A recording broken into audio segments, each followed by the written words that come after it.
नारायणं नमस्कृत्य नरं चैव नरोत्तमं देवीं सरस्वतीं व्यासं ततो जयति सदाशिवसमारम्भाम् शंकराचार्यमध्यमाम् अस्मदाचार्यपर्यन्ताम् वन्दे गुरुपरम्पराम्।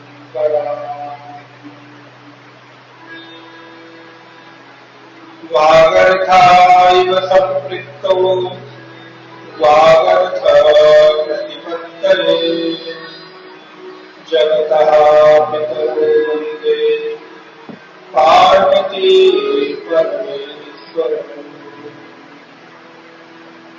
या देवी सर्वभूतेषु स्मृतिरूपेण संस्थिता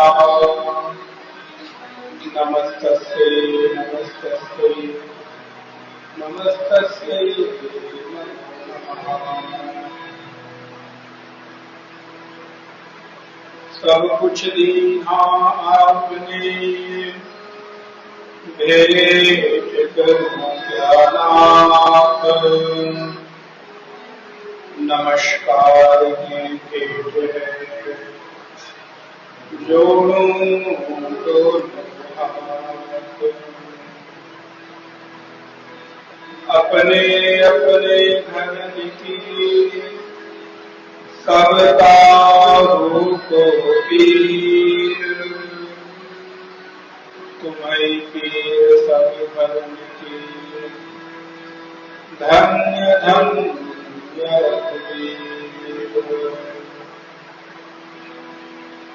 यात्राई चित्त की गति न जाने कोई। जो जो रूपत श्याम रंग जो जो रूपत श्याम रंग क्यों क्यों श्री कृष्णचंद्र भगवान की। आइए दो बार भगवान का नमस्कार नाम करते हैं। जय जय राम राम हरि बोल। जय जय राम राम हरि बोल।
सच्चिदानंद भगवान की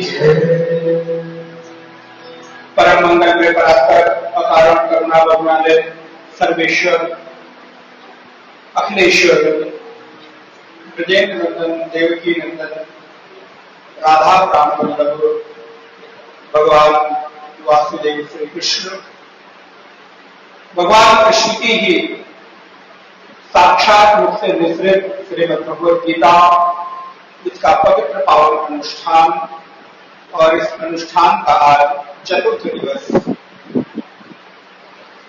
दिवस की इस पावन बेला में हम सब महाशक्ति धाम आनंद आश्रम के पावन प्रांगण में गीता की सम्यक सारमयी चर्चा श्रवण करने की इच्छा से पूज्य गुरु जी, आदरणीय माता जी और उनके समक्ष जितने भी भगवत भक्त वृंद हैं, सभी के सामूहिक प्रयास और प्रार्थना से भगवान की कृपा से हम सब गीता के कुछ विचारों को देखने, सुनने, समझने और संभव हो सके तो धारण करने का एक सार्थक प्रयास कर रहे हैं। यद्यपि जीवन की विषमताएं और जीवन में प्रतिकूलताएं मनुष्य जीवन का सहज स्वाभाविक स्वभाव है। कोई व्यक्ति मानवीय जीवन में हो, मनुष्य जीवन में हो और उसके जीवन में प्रतिकूलता न आए, उसके जीवन में विपरीतताएं न आए, उसके जीवन में जो चाहता है उसके विपरीत कार्य न हो, ऐसा तो आज तक दिखाई नहीं देता। मानवीय जीवन का संबंध और मानवीय जीवन के इस पंचभूतात्मक देह में रहते हुए प्रत्येक व्यक्ति को विपरीतता और प्रतिकूलताओं की परिस्थितियों का सामना सहज और स्वाभाविक रूप से करना ही पड़ता है, चाहे तो और न चाहे तो। कई बार न चाहते हुए भी कुछ चीजों को स्वीकार करते ही हैं, क्योंकि स्वीकार करना हमारी नियति है। और अगर थोड़े कठोर शब्दों में कहूं तो स्वीकार करने के अलावा हमारे पास और कोई विकल्प है।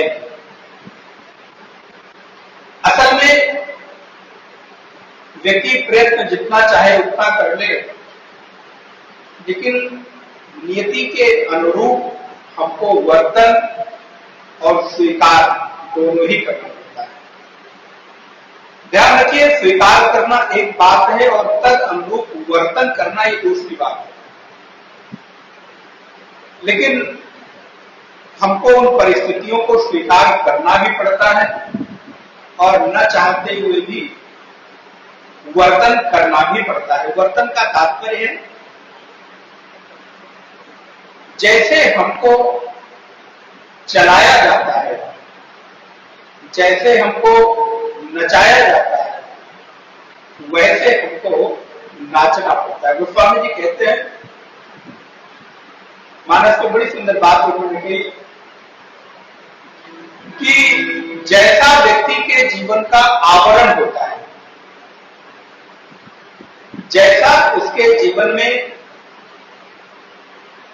वो कर्तव्यों को स्वीकार कर लेता है, तद अनुरूप उसको वैसा निर्वहन करना पड़ता है। कर्तव्यों को स्वीकार करने के पूर्व आप स्वतंत्र थे। कोई वस्त्र पहनने के पहले आप स्वतंत्र थे, लेकिन वस्त्र पहनने के बाद अब आपको उसके रंग के सुख दुख का उपभोग करना पड़ेगा। अब आप उसको चाहकर भी टाल नहीं सकते। जब तक नहीं पहना था आपने, तब तक आपकी स्वतंत्रता थी। लेकिन अगर आपने एक बार किसी आवरण को, किसी वस्त्र को धारण कर लिया, तब आपको वैसा वर्तन करना ही पड़ेगा। और ये वर्तन, ये कार्य करने की शैली निर्धारित कौन करता है? तो कल मैंने आपको विस्तार से बताया, ये आपका स्वभाव आपके ऊपर प्रभावी होता है। कई बार चाह कर भी आप अपने स्वभाव के विपरीत व्यवहार नहीं कर पाते। कई बार आप सोचते हैं कि मैं ऐसा न करूं, लेकिन फिर भी करना ही पड़ता है। क्यों? क्योंकि एक तो स्वभाव और दूसरी आपकी मजबूरी, आपको करना पड़ेगा। यदि मैंने संन्यास लिया है तो संन्यास के धर्म का पालन करना मेरी मजबूरी है। मैं जानबूझ के अपना उदाहरण दे रहा हूं। अब चाहूं या न चाहूं, लेकिन अगर वैसे उपाधि को धारण किया है तो वैसा वर्तन न करूं तो मैं अपने साथ और सामाजिक व्यवस्था दोनों के साथ एक तरह से हानि करूंगा, और हानि ही नहीं करूंगा बल्कि उसका अपमान करूंगा। ठीक इसी प्रकार गृहस्थ जीवन में रहते हुए भी गृहस्थ जीवन को धारण करके यदि उसके कर्तव्यों का पालन न किया जाए तो आप उसके विपरीत आचरण करके स्वयं का भी और सामाजिक मर्यादाओं का भी हनन करते हैं। इसलिए कृष्ण कहते हैं, अर्जुन, इस समय युद्ध तुम्हारा कर्तव्य है। चाह कर भी तुम अब इस युद्ध से उपराम नहीं हो सकते, क्योंकि युद्ध करना तुमने चाहा है। युद्ध तुम्हारे सामने आकर खड़ा हुआ है, इसमें कहीं न कहीं तुम्हारी भी इच्छा सम्मिलित है। महाभारत के युद्ध के पहले तुम भी ये चाहते थे, केन प्रकारेण मेरा हिस्सा मुझे मिल जाए। मैदान में आने के पहले तुम स्वतंत्र थे, युद्ध न करने की घोषणा कर सकते थे, लेकिन अब युद्ध के क्षेत्र में आकर वीर वृत्ति को धारण करके, धनुष बाण को लेकर के, रथ पर आरूढ़ होकर के और बीच युद्ध के क्षेत्र में खड़े होकर, और तुम इस कर्तव्य से विमुख होकर, उपराम होकर, कायरों की भांति भाग जाना चाहते हो। अब ऐसा तो मैं नहीं होने दूंगा। ध्यान रखिए, ये संदेश है, यदि एक बार आपने किसी कर्तव्य को ओढ़ा है तो आप चाहो भी भागना तो परिस्थितियां आपको भागने नहीं देगी, आपको उसे करना ही पड़ेगा। कृष्ण कहते हैं, अर्जुन, युद्ध न करते ये तुम्हारे पास विकल्प पहले था, लेकिन अब तुम्हारे पास कोई विकल्प है नहीं। युद्ध करना अब तुम्हारी नियति है, तुम्हारा धर्म है, तुम्हारा कर्तव्य है, और युद्ध करके अब तुम्हें श्रेय को प्राप्त करना चाहिए। कई बार मन में प्रश्न उठता है कि युद्ध करके श्रेय की प्राप्ति दिखाई तो यही पड़ता है। यदि अर्जुन युद्ध न करता तो शायद श्रेय की प्राप्ति उसको, आज अर्जुन भगोड़ा कहलाता, आज अर्जुन कायर कहलाता, आज अर्जुन नपुंसक कहलाता, आज अर्जुन युद्ध न करता तो अर्जुन एक आदर्श पुरुष नहीं बल्कि समाज का सबसे कायर व्यक्ति का जो तमगा है वो अर्जुन के नाम टांग दिया गया होगा। लेकिन युद्ध करके अर्जुन ने आदर्श स्थापित किया है। ये है आपके कर्तव्य की भूमिका आपके जीवन में, कि आपके कर्तव्य की भूमिका आपके जीवन में आपको कहां तक ले आकर खड़ा कर सकती है। अर्जुन बार बार कहता है प्रभु मुझे युद्ध नहीं करना है। भगवान कहते हैं अर्जुन बातें जितनी मर्जी आए कर लो, जो मर्जी आए तुम कर लो, समय थोड़ा दे दो, लेकिन युद्ध न करना तुम्हारे पास इसका विकल्प समाप्त हो गया। तुमने क्षत्रिय धर्म में वीर वृत्ति को धारण किया है, योद्धा के उपाधि को धारण करके तुम युद्ध के मैदान में रथ पर आरूढ़ होकर खड़े हो। इसलिए अब अपने रजोगुण को, क्रियात्मक गुण को आगे लेकर आओ और अपनी क्रियात्मक कुशलता के द्वारा, युद्ध की कुशलता के द्वारा अपने कर्तव्य को करते हुए और श्रेय की प्राप्ति करो।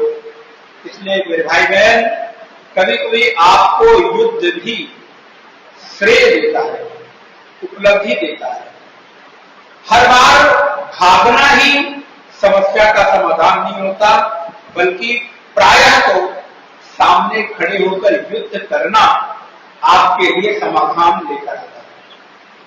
और अर्जुन के जीवन में भाग जाना भी एक विकल्प था। अर्जुन चाहता तो भाग जाता, कृष्ण क्या करते, थोड़ा बहुत डांट फटकार पड़ती। आज अर्जुन को आदर्श पुरुष के रूप में ना कहके कायर पुरुष के रूप में याद किया जाता। अर्जुन भाग सकता था, युद्ध छोड़ सकता था, पराजय स्वीकार कर सकता था, लेकिन नहीं।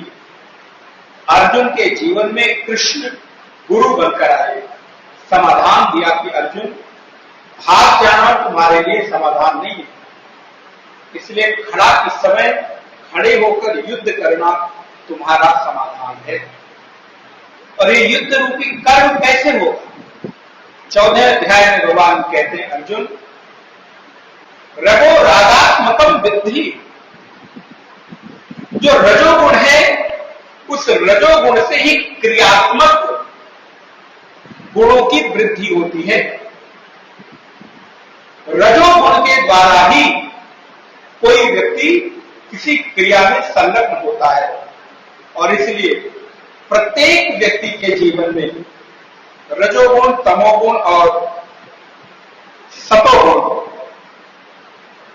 ये तीन गुण उसके जीवन की दिशा को तय करते हैं। एक बात और स्मरण रखिएगा, आपके जीवन में कोई परिस्थिति जब आती है तो उस परिस्थिति में आप कैसा रिएक्ट करते हैं ये आपके अपने ऊपर नहीं होता। आप कहेंगे वो कैसे? दो उदाहरण देता हूं।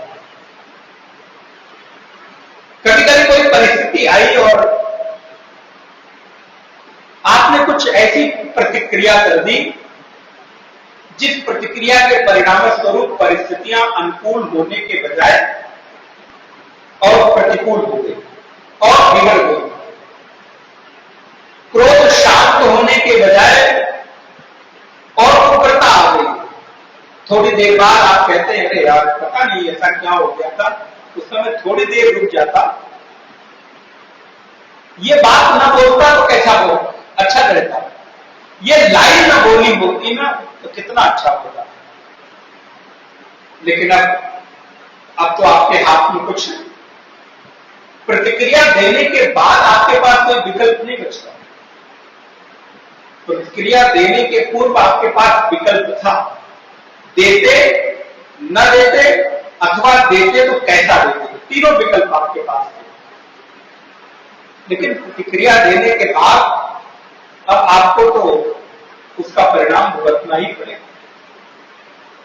दूसरा उदाहरण, कभी कभी वैसी ही सेम परिस्थिति आपके सामने होती है, लेकिन आप ऐसी प्रतिक्रिया देते हो जिससे वो परिस्थितियां ऐसी समस्या का समाधान निकालती हैं कि आपको लगता वाह, ये तो चुटकी बजाते काम हो गया, ऐसी लाइन, ऐसा समाधान मैंने निकाला।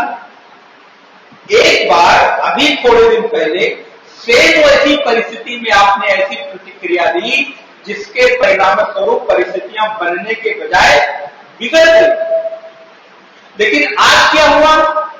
बोले आज हमने एक लाइन बोली और परिस्थिति बिगड़ी नहीं, बन गई, और बनी नहीं, इतनी अच्छी बन गई कि लगता है कि जीवन भर के लिए वो समस्या सुलझ गई, उसका समाधान निकल गया। बोले ये हुआ कैसे? बोले आपके भीतर ही आपके गुणों ने आपको नियंत्रित कर रखा है। उस दिन जब आपके सामने वैसी परिस्थिति आई, तब आपका तमोगुण और रजोगुण इतना बढ़ा हुआ था कि चाहकर भी आपने कुछ प्रतिक्रिया देने से खुद को रोक ना पाए। लेकिन आज आपके भीतर रजोगुण और तमोगुण थोड़ा शांत है। आप देखेंगे उस दिन सतोगुण थोड़ा आपका उभरा हुआ है, सतोगुण थोड़ा आपका चैतन्य है, आपकी वृत्तियां थोड़ी सात्विक हैं, और परिणाम हुआ कि परिस्थिति सेम थी, लेकिन समाधान ऐसा आपने निकाला कि जीवन भर अब आपको अपने ही समाधान से संतोष मिलता है, तोष मिलता है, आपको तुष्टि होती है, आपको आनंद मिलता है, आपको सुख की अनुभूति होती है। क्यों? क्योंकि कृष्ण कहते हैं, अर्जुन तुम्हारे भीतर 24 घंटे में कोई ऐसा क्षण नहीं जाता जिस क्षण तुम तीनों गुणों से उपराम रहो। कोई न कोई गुण तुम पर प्रभावी होता है, चाहे सतोगुण, तमोगुण अथवा रजोगुण। और जैसा गुण आपके भीतर प्रभावी होगा, जैसा गुण आपके भीतर जिस मात्रा में अधिक होगा, वैसी ही प्रतिक्रिया आपके जीवन में होगी। ये जीवन का यथार्थ सत्य है, और इसी को भगवान कृष्ण ने 14वें अध्याय में विस्तार पूर्वक बताया, जहां 5वें श्लोक से लेकर 18वें अध्याय तक सत्य, रज और तम, इनके प्रभाव और इनके लक्षण दोनों बताए। बस इतना याद रखिएगा, कहीं मैंने आपको निवेदन किया कि सतोगुण से आप बंधते हैं, रजोगुण से आप बंधते हैं, तमोगुण से भी आप बंधते हैं, लेकिन तीनों के बंधने की जो गांठ है वो अलग अलग है। बांधता तो तीनों है। सतोगुण आपको सुख के अभिमान से बांधता है। वो कैसे? आपको लगता है वाह, मेरा अंतःकरण तो कितना पवित्र है, आज तक मैंने किसी का दिल नहीं दुखाया, आज तक मैंने किसी का अपमान नहीं किया, किसी का अहित नहीं किया। इस वृत्ति से होने वाला जो सुख है, आप इसके अभिमान से भी बंध जाते हैं। थोड़ा सूक्ष्म है, समझने में थोड़ी सी आपको शायद कठिनाई हो, शायद आपको लगे कि ये क्या बात की जा रही है, तो कोई बात है क्या? लेकिन आप जब सूक्ष्मता से विश्लेषण करोगे तो समझ में आएगा कि ये भी जो सुख है ना, इस सुख के अभिमान से आप बंधते हो। अपने में श्रेष्ठत्व, अपने अपने में जो श्रेष्ठता की अनुभूति है, उस श्रेष्ठता की अनुभूति के अभिमान से सतो गुण आपको बांध देता है और आप उसी के इर्द गिर्द घूमते रहते हो और अपने में कई बार कुछ भ्रम हम पाल लेते हैं। दूसरी तरफ रजोगुण क्या है? बोले रजोगुण आपको क्रिया से बांधता है। रजोगुण में क्रियात्मक तत्व अधिक है, इसलिए उस क्रिया की वृत्ति से हम बंध जाते हैं। और तमोगुण हमको आलस्य, प्रमाद, निद्रा इन वृत्तियों से बांधता है। बंधता तो मैं तीनों से हूं, लेकिन भाई आलस्य, निद्रा, प्रमाद और क्रिया के बंधने के बजाय यदि सुख के अभिमान से बंधा जाए तो अच्छा है। जैसे कहते हैं ना, अगर रस्सी से बंधना ही हो तो रस्सी चाहे नायलॉन की हो, प्लास्टिक की हो, चाहे लोहे की हो और चाहे जंजीर रस्सी सोने की हो, बांधते तो तीनों हैं, लेकिन सोने की जंजीर से बंधने का सुख अलग है कि नहीं? बताओ।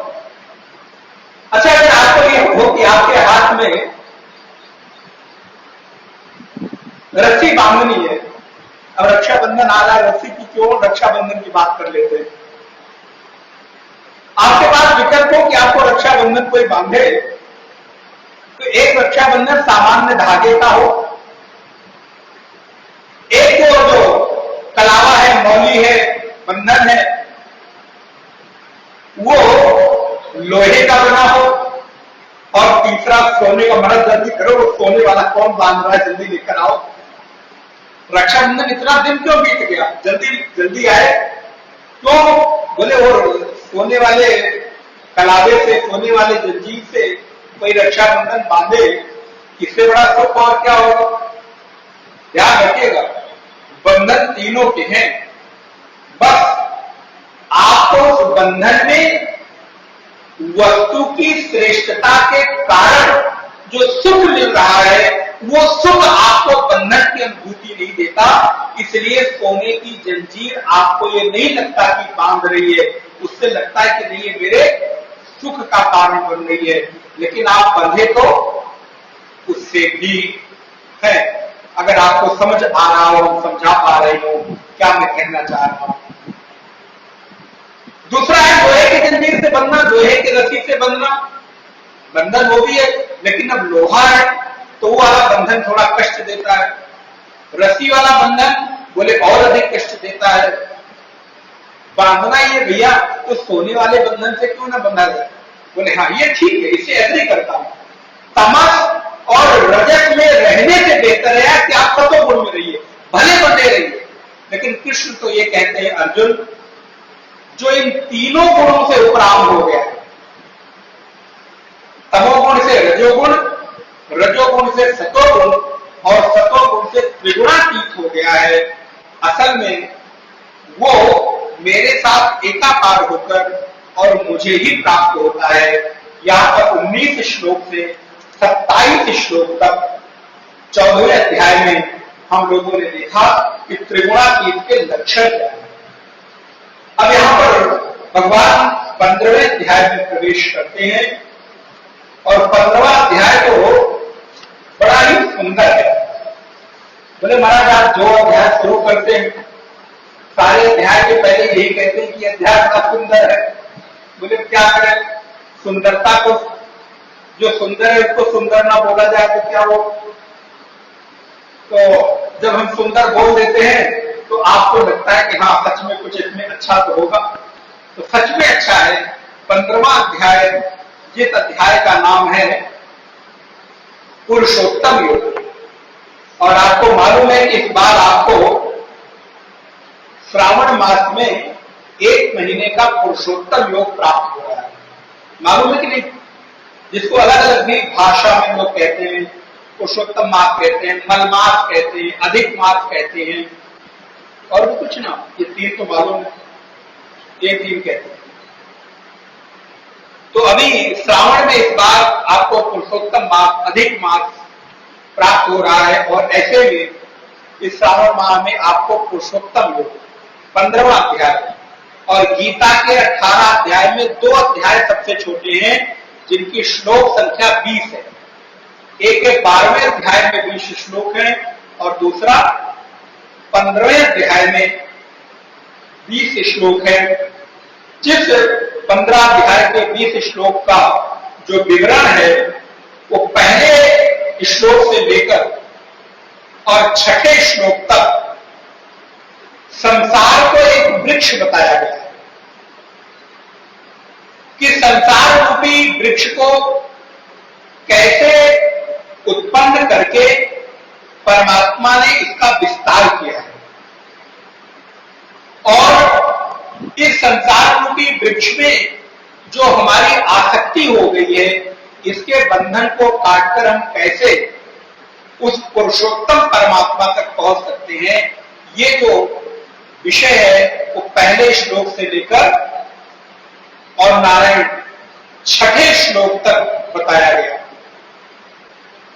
7वें श्लोक से लेकर 11वें श्लोक तक जीवात्मा का, ये जो जीव है, जो हम लोगों को शरीर मिला हुआ है, ये शरीर हमको कैसे मिला, इसकी क्या गति है, इसकी इंद्रियों का स्वरूप कैसा है, इसका विस्तार यहां पर 7वें श्लोक से 11वें श्लोक तक किया गया, और 12वें श्लोक से लेकर 15वें श्लोक तक परमेश्वर के स्वरूप का वर्णन किया गया कि भगवान का स्वरूप कैसा है, और 16वें श्लोक से लेकर 20वें श्लोक तक नारायण क्षर और अक्षर जो पुरुष है, जिसको भी पीछे आपने प्रकृति और पुरुष पढ़ा है, उसके पहले आप जाइए 13वें अध्याय में क्षेत्र और क्षेत्रज्ञ पढ़ा। तो क्षेत्र क्षेत्रज्ञ कहने, प्रकृति पुरुष कहने, अक्षर और क्षर कहने, परा अपरा कहने, ये सब नाम प्रकारांतर से अलग अलग हैं, अर्थ सबके एक है। तो यहां पर 16वें श्लोक से लेकर और 20वें श्लोक तक 16, 17, 18, 19 और 20 5 श्लोकों में क्षर अक्षर का वर्णन किया गया, उस पुरुषोत्तम का वर्णन किया गया है। इस प्रकार ये जो 15वां अध्याय है आपके सामने स्पष्ट हो जाता है। अब मैं पूरे अध्याय का परिचय और स्वरूप पहले इसलिए बता देता हूं क्योंकि बाद में सारे श्लोकों को विस्तार पूर्वक बताने का समय नहीं रहता, इसलिए पूरा अध्याय आपको साफ समझ में आ जाए। एक बार दोबारा रिपीट कर दूं, इस अध्याय में 4 विभाग है। पहला विभाग पहले श्लोक तक है, जिसमें संसार वृक्ष का वर्णन किया गया। सुनाई दे रहा है आप लोगों को? उसको जब तक अपना भान नहीं होगा तब तक वृक्ष का ज्ञान नहीं कर सकता है। इसलिए नारायण दूसरे विषय में जीवात्मा का वर्णन किया कि ये जीव इस शरीर को जब छोड़ता है तो कैसे, तो गया क्या यहां से? तो भगवान कहते हैं अर्जुन, असल में यहां से शरीर नहीं जाता। आप वहां पर देखेंगे, ममैवांसो जीव लोके जीव भूता सनातनः मनः षष्ठानि इंद्रियाणि प्रकृति स्थानि कर्षति। आपको मालूम है इस शरीर का कर्षण किया जाता है। कर्षण माने खींचना, आकर्षित करना। जब जीवात्मा इस शरीर को छोड़कर जाने लगता है तब इस शरीर को छोड़ने में बहुत कष्ट होता है। उदाहरण के लिए आपके घर का 4 साल पुराना एक प्लास्टिक का डिब्बा छोड़ने में कितना कष्ट होता है। चलो प्लास्टिक का डिब्बा छोड़ दो, मिठाई का डिब्बा, अब आजकल तो मिठाई के डिब्बे की पैकिंग भी बड़ी सुंदर सुंदर आने लगी है, काष्ठ के डिब्बे में आने लगे, लकड़ी वाले डिब्बे में और किस किस के डिब्बे में। मिठाई खत्म हो गई, लेकिन डिब्बा अभी 4 साल से अलमारी पे गंदगी फैला रहा है, धूल मिट्टी बैठ रही है, और हो सकता है कि 6 महीने में निकालकर उसको फेंकने जा रहे हो, डस्टबिन में डाल दिया हो, फिर भी निकाल लिया। अरे हो सकता है कोई काम किसी काम आ जाए। आप सोचो, जब एक पुराना प्लास्टिक का डिब्बा, लकड़ी का डिब्बा छोड़ने में आपको इतना कष्ट होता है, तो इस शरीर को छोड़ने में जीवात्मा को कितना कष्ट होता होगा। इसीलिए तो गोस्वामी जी लिखते हैं कि जन्मत मरत दुसह दुख हो, जन्म जन्म मुनि जतन कराही। गोस्वामी जी की एक एक पंक्ति ना आपको आनंदित कर देगी। जन्म जन्म मुनि जतन कराही, अंतराम कही आवत नाही, नाही जन्मत मरत दुसह दुख हो। इसी उदाहरण को समझिएगा। एक पुराना कपड़ा आपका फट गया मानो बीच से कहीं, अब वो पुराना कपड़ा आपको हटाने में कितनी दिक्कत होती है, किसी को देने में कितनी तकलीफ होती है। 6 महीने से 1 साल से आपकी अलमारी में जगह घेर के रखा है, नया कपड़ा रखने की जगह नहीं है, हर बार आपको दिक्कत दे रहा है, लेकिन फिर भी उठाकर दे नहीं सकते, गिरता है अलमारी से।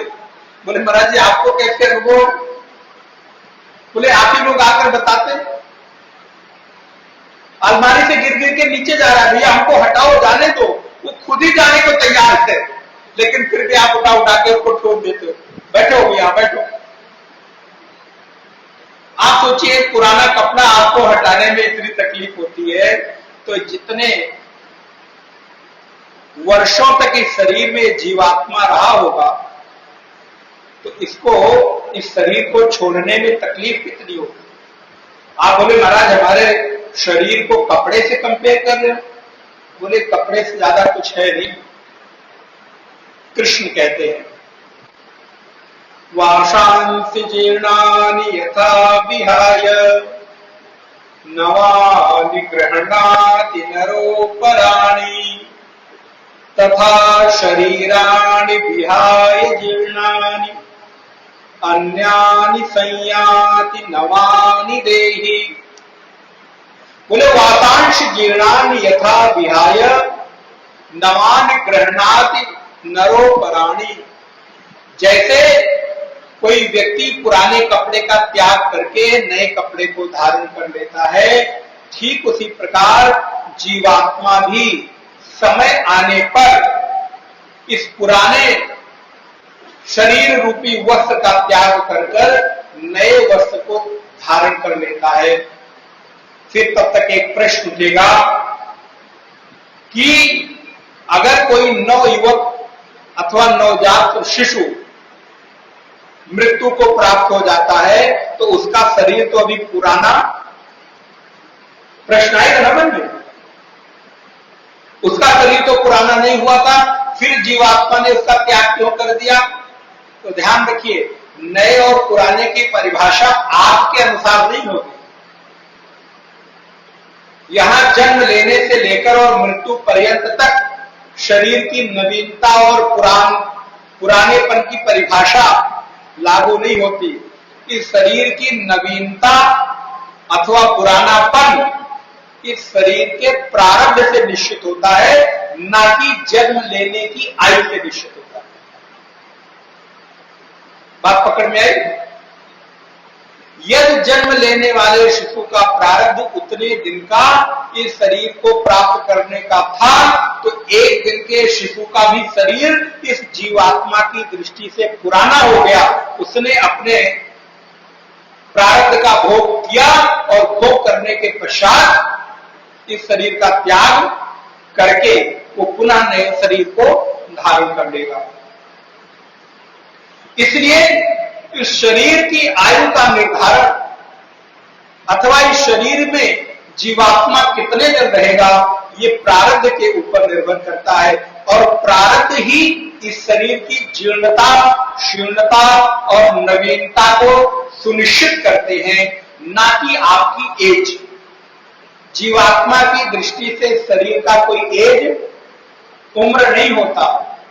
भागवत जी में एक कथा आई है, कभी आपको अवसर मिले तो भागवत जैसा प्राचीन किंतु नवीन जीवन का शाश्वत ग्रंथ भागवत, उसको जरा सुनिएगा। भागवत का नाम केवल गाना बजाना नहीं है, नाचना नहीं है। भागवत एक परमहंसों की संहिता है। कभी आपको अवसर मिले तो जरा भागवत को भागवत की दृष्टि से देखिएगा। भागवत जी में छोटी सी कथा आई। एक राजा है, उसके नवजात शिशु का शरीर पूरा हो गया, मृत्यु हो गई। राजा चूंकि बहुत धार्मिक है तो बड़े बड़े ऋषि संत उसके द्वार पर आते हैं सांत्वना देने के लिए। उसी बीच नारद जी भी पधारे। नारद जी को देखते ही उस राजा ने उनके पैर को पकड़ लिया। महाराज, अब आप ही मेरी समस्या का समाधान कर सकते हैं। क्या हो गया राजन? बोले नहीं, आप देवर्षि हैं, आपकी गति अव्याहत है। आप यहां से लेकर स्वर्ग लोक से लेके साकेत लोक, वैकुंठ लोक, नारायण तक आप जब चाहें, जितनी देर चाहे, जब तक चाहे आप आ सकते हैं, जा सकते हैं। आपका कहीं रोक टोक, आपको पूरी परमिशन मिली हुई है। अब आप ही हमारी समस्या का सब हुआ क्या बताओ? बोले मेरे बालक की मृत्यु हो गई। बोले हाँ हो गई, अब बताओ आगे। बोले ये मेरे बालक को जीवित करो।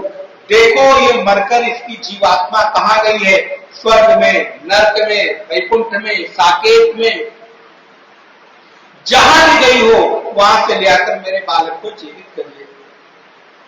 अब नारद जी भी बड़े धर्म संकट में, ये कैसी जिद कर दी? ये जिद तो उचित नहीं है। बहुत समझाया नारद जी ने, राजन ये जिद अच्छी नहीं है। वो जीवात्मा जितने दिन के लिए आपके साथ आया था, आपका सहयोग था, उतने दिन रहा। अब वो अपनी यात्रा पर निकल गया, उसको पकड़ने की जिद मत करो। लेकिन नारायण भक्त लोग भी जिद पकड़ लें तो महात्माओं को भी कई बार उनके जिद के आगे काम करना ही पड़ता। बोले नहीं, आप हमारे बालक को जीवित करिए।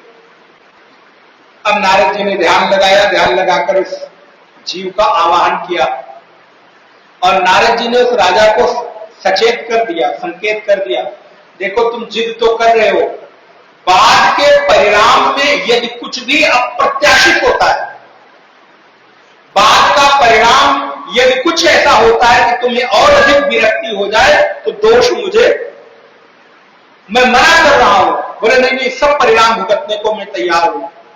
नारद जी ने ध्यान किया, उस जीव का आवाहन किया, वो जीव आया, सामने खड़ा हुआ, प्रणाम किया, बोले भगवान क्या आदेश है? नारद जी ने कहा देखो ये तुम्हारे पिता हैं, ये तुम्हारी शरीर पड़ी है, तुम्हारे पिता रो रहे हैं, तुमको याद कर रहे हैं, तुम इनके बेटे हो, इतना बड़ा राज्य साम्राज्य, तुम इसके एकमात्र वारिस हो, एकमात्र इसके उत्तराधिकारी हो, और तुम्हें ये बेटे के रूप में पाकर तुम्हें यहाँ का राजा बना देना चाहते हैं, तुम इसका उपभोग करो, आओ और इस राजा को पुत्र के रूप में तुम्हें स्वीकार करेगा और तुम इसको पिता के रूप में स्वीकार करके और आगे का अपना जीवन व्यतीत करो।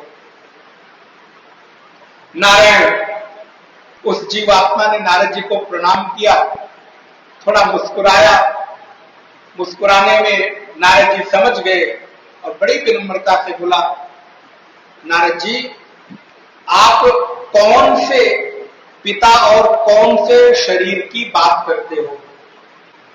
ये मेरे पिता, ये मेरे कौन से जन्म के पिता हैं, मैं इनको पहचानता?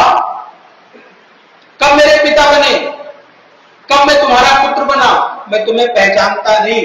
ऐसे तो न जाने मेरे कितने जन्म हो गए हैं, मेरे कितने पिता और कितनों का बेटा मैं हो गया, मैं कितनों का पिता हो गया, किन किन के साथ में संबंध निर्वहन करता रहूंगा, मैं तुम्हें पहचानता नहीं हूं। बात रही इस राज्य की, इस साम्राज्य की, इस संपत्ति की, तो ये बताओ राजन, वो जीवात्मा अपने पिता को कहता है, ये बताओ राजन, क्या तुमसे पहले ये साम्राज्य तुम्हारे पिता का नहीं था? तुम्हारे पिता नहीं कहते थे कि मेरी प्रॉपर्टी मेरा साम्राज्य है? साम्राज्य आज वही का वही खड़ा है, लेकिन तुम्हारे पिता कहां है? कुछ भी अता पता नहीं। क्या तुम्हारे बाद ये साम्राज्य रहने वाला है कि नहीं? ये प्रॉपर्टी, ये भूमि यही की यही रहेगी, लेकिन तुम नहीं रहने वाले हो। जीवात्मा ने नारद जी को कहा, नारद जी, मेरे तो न जाने कितने सैकड़ों जन्म हो चुके हैं, कितने जन्मों में मैं इनका पिता बना, कितने जन्मों में ये मेरे पिता बने, मैं इनका पुत्र बना, मुझे कुछ नहीं पता। ऐसे तो न जाने कितने मेरे पिता मेरे लिए रो रहे होंगे, मेरा इनके साथ कोई संबंध नहीं है। और नारायण प्रणाम किया और आगे बढ़ गया। नारद जी ने राजा की ओर देखा, वैराग्य जागृत हो गया। नारद जी ने कहा, परिणाम क्या था होना मैंने तुम्हें पहले ही संकेत कर दिया था। अब तुम्हें असल में वैराग्य जग गया कि नहीं जग गया? जब तुम्हारे ही अपने ने तुमसे साक्षात्कार करा दिया तो तुमको अब वैराग्य जग गया। जब मैं बता रहा था तो तुम्हें बात समझ में, इस जीव का न जाने कितनी बार जन्म हुआ है, कितनी बार मृत्यु हुई है, न जाने मैं अपने पिता का हो सकता है कभी पिता रहा हूं, आज जो मेरे पिता है हो सकता है मेरे कभी पुत्र रहे हों, तो किस किस के साथ मैं संबंध निर्वहन करूंगा?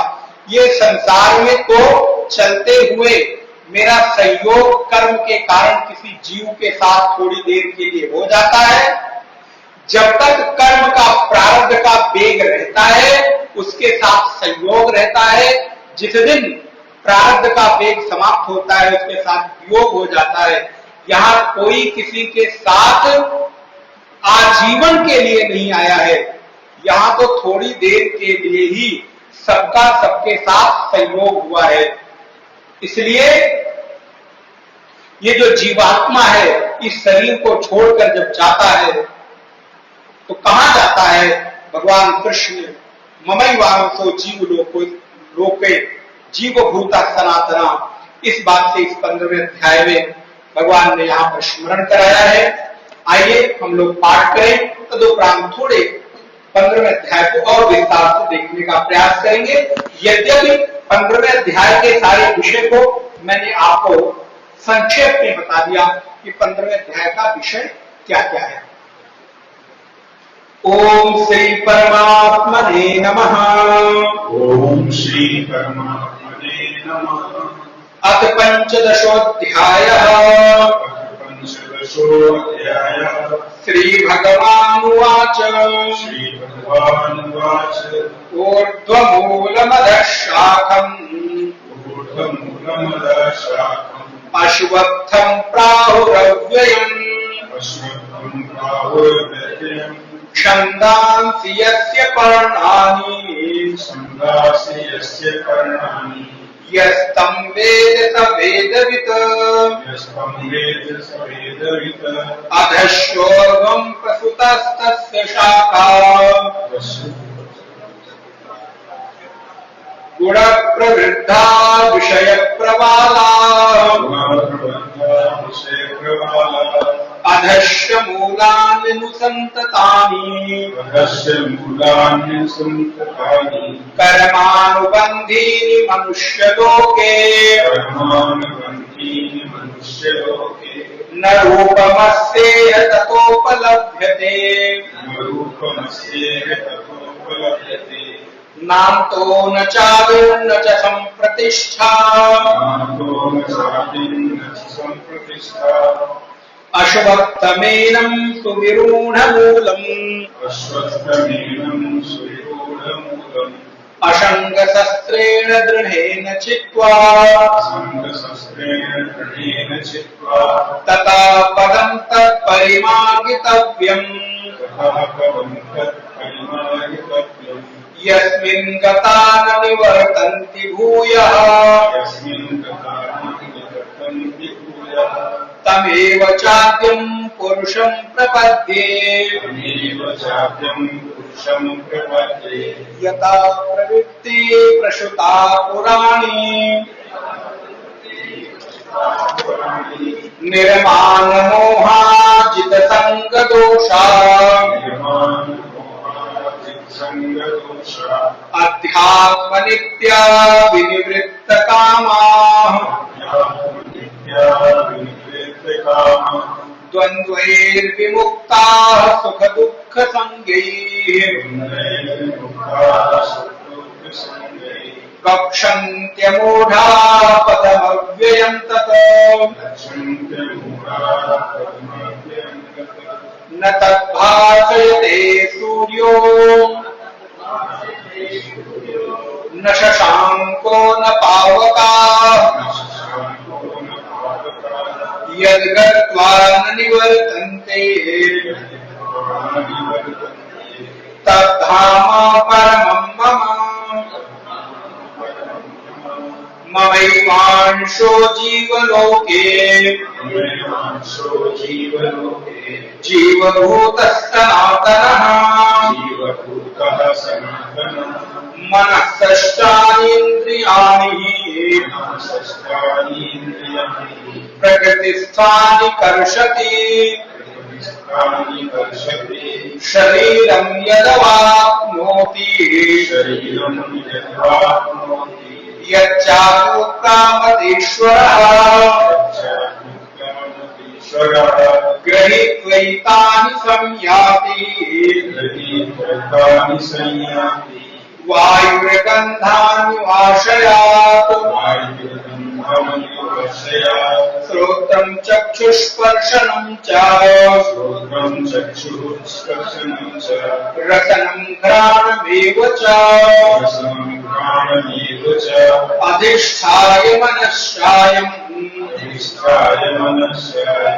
विषयानुपसेवते उत्क्रामन्तं स्थितं वापि भुञ्जानं वा गुणान्वितम् विमूढानानुपश्यन्ति पश्यन्ति ज्ञानचक्षुषः यतन्तो योगिनश्चैनम् पश्यन्त्यात्मन्यवस्थितम् यतन्तोऽप्यगतात्मानो नैनं पश्यन्त्यते चेतसः यदा विद्यगतं तेजो जगद्भासयतेऽखिलम् यच्चन्द्रमसि यच्चाग्नौ तत्तेजो विद्धि मामकम् कामाविश्य च भूतानि धारयाम्यामोजसा पुष्णामि चौषधी सर्वाः सोमो भूत्वा रसात्मकः अहं वैश्वानरो भूत्वा प्राणिनां देहमाश्रितः प्राणापानसमायुक्तः पचाम्यन्नं चतुर्विधम्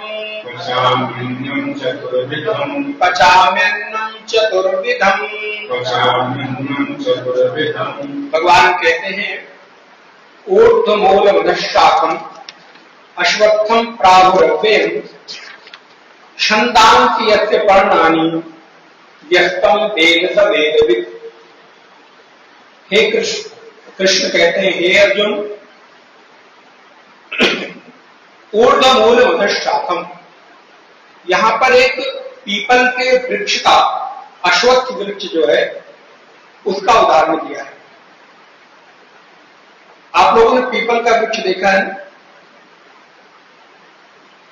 उसकी जड़ें नीचे की ओर और शाखाएं ऊपर की ओर। अश्वत्थ का वृक्ष, ऐसा मान्यता है, ऐसा कहा जाता है, वट और अश्वत्थ ये दोनों वृक्ष बहुत दिनों तक अपनी आयु को पूरी करते हैं। अर्थात वृक्षों में सबसे पुराने अगर कोई वृक्ष आपको मिलेंगे, सबसे अधिक दिन तक जीवित रहने वाले वृक्ष आपको अगर मिलेंगे तो आपको अश्वत्थ और बट आदि के वृक्ष ही मिलेंगे, पीपल। तो नारायण पीपल का जो वृक्ष है उसकी जड़ें कभी आप देखिएगा तो बहुत फैली होती है। अन्य वृक्षों की जो जड़ें हैं उतनी फैलती नहीं है, लेकिन पीपल की जो जड़ है वो चारों तरफ, अर्थात उसको बहुत बड़ा स्थान चाहिए होता है। इसलिए कई बार पीपल का वृक्ष लोग घरों में नहीं लगाते। अब वो पता नहीं कैसी मान्यता है, पीपल के वृक्ष को लोग घरों में नहीं लगाते, ऐसी भी कुछ अशुभ हो जाएगा ऐसा मान्यता लोग मानते हैं। ठीक है, मानना चाहिए, आपकी लौकिक जो भी मान्यताएं हैं। दूसरा, अश्वत्थ के वृक्ष को काटना नहीं चाहिए, ये भी एक बड़ी प्रौढ़ मान्यता है, गहरी मान्यता। तो अश्वत्थ का जो वृक्ष है वो चारों तरफ फैलता है, पत्तियां ऊपर की ओर रहती हैं, और ऐसा कहा जाता है कि पीपल की पत्तियां हमेशा हिलती रहती है। कोई ना कोई उसकी पत्ती, उसकी जो डंठल पत्ती के पीछे लगा होता है, चूंकि वो बहुत लंबा डंठल होता है तो उसके कारण उसका वृक्ष हमेशा पत्तियां हिलती रहती हैं। सबसे अधिक ऑक्सीजन देने वाला जो वृक्ष है उसको भी अश्वत्थ का वृक्ष ही माना जाता है, पीपल का वृक्ष ही माना जाता है। कि ऐसा माना जाता है कि जैसा हम लोगों ने पढ़ा है कि वो ऑक्सीजन को देता है और कार्बन डाइऑक्साइड को ग्रहण कर लेता है, अपने भीतर अवशोषित कर लेता है। तो नारायण भगवान ने यहां संसार को एक पीपल का वृक्ष बताया है, बट अंतर इतना है, इस पीपल के वृक्ष को जो मैंने आपको बताया इसको थोड़ा उल्टा कर दिया। ये पीपल का वृक्ष थोड़ा उल्टा है। कैसे? बोले ऊर्ध्व मूलम इधर शाखा। इस संसार रूपी वृक्ष का जो मूल है नीचे की ओर न जाकर वो ऊपर की ओर है, ऊर्ध्वम, ऊर्ध्व मूलम, और उसकी जो शाखाएं हैं वो ऊपर की ओर न जाकर नीचे की ओर जाती हैं। बोले कैसे? बोले इस संसार रूपी वृक्ष का जो मूल है, जड़ है, वो परमात्मा है, इसलिए उस पीपल का जो जड़ है वो ऊपर की ओर जाती है। और संसार में जो उस पीपल के वृक्ष की तने हैं, पल्लव हैं, शाखाएं हैं, वो फैलती हैं। तो वो यहां पर कर्म के रूप में, सुख दुख के रूप में हमारे इस संसार में फैली हुई है। अच्छा, ये संसार टिका कैसे है?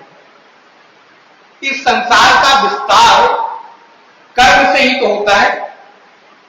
जो जितना कर्म करता है उसके संसार का विस्तार उतना बढ़ता चला जाता है। आप इसको सही मानते हैं कि नहीं? अगर कोई व्यक्ति कर्मठ ना हो, चुपचाप घर में बैठा रहे, तो क्या उसके जीवन में विस्तार संभव है? विस्तार प्राप्त करने के लिए आपको कर्म करना होगा, और आपकी भाषा में कहें, आपको बहुत हाथ पैर मारने होंगे। महाराज यहां तक क्यों ही नहीं पहुंचा है, बहुत हाथ पैर मारे हैं, बहुत ऊंच नीच सहा है, बहुत मेहनत की है, 18-18 घंटे काम किया है, फिर हमारे संसार रूपी इस जीवन का विस्तार बढ़ता चला जाता है। तो ऐसे ही यहां पर कहते हैं अश्वत्थ मूलम ऊर्ध्वमूल मधशाखम अश्वत्थम प्राहुरव्ययम छंदांसि यस्य पर्णानि। इस संसार रूपी वृक्ष का जो पत्ते हैं, मूल हैं, शाखाएं हैं, वो यहां पर फैलते हैं जो वेद के रूप में हमको प्राप्त होते हैं। वेद यहां पर संसार रूपी वृक्ष के पत्ते कहे गए। तो जो इस संसार रूपी वृक्ष को, संसार रूपी वृक्ष के मूल पुरुष को जानता है, तत्व से जानता है, उसके तात्पर्य को जानता है, वो इस संसार रूपी वृक्ष का उच्छेदन कर देता है, काट देता है। ध्यान रखिएगा, किसी वृक्ष को काट देना कोई बहुत बड़ा काम नहीं है। आप देखते हैं, आपने कोई वृक्ष काटा, काटने के 1-2 साल के बाद उस कटे हुए जड़ से पुनः नवीन पल्लव फूट पड़ते हैं। कभी देखा है कि नहीं आपने? नवीन कोपले उस ठूठ से, उस सूखे हुए जड़ से फूट पड़ती है। यह इस प्रकृति की ताकत है। आपने देखा होगा गांव में, बगीचे में, हम लोगों को तो याद है, खूब बड़े बड़े बगीचे भगवान ने दे रखे हैं घरों में, गांव में, आम के, महुए के, बेर के, अमरूद के, पता नहीं किस किस के वृक्ष हैं।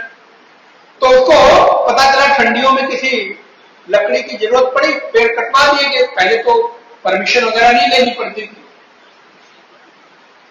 अब 1-2 साल के बाद देखते क्या है कि नारायण पुनः उस सूखे हुए जड़ से एक नवीन कोपलें फूट पड़ी और जिससे एक नया वृक्ष उत्पन्न हो गया।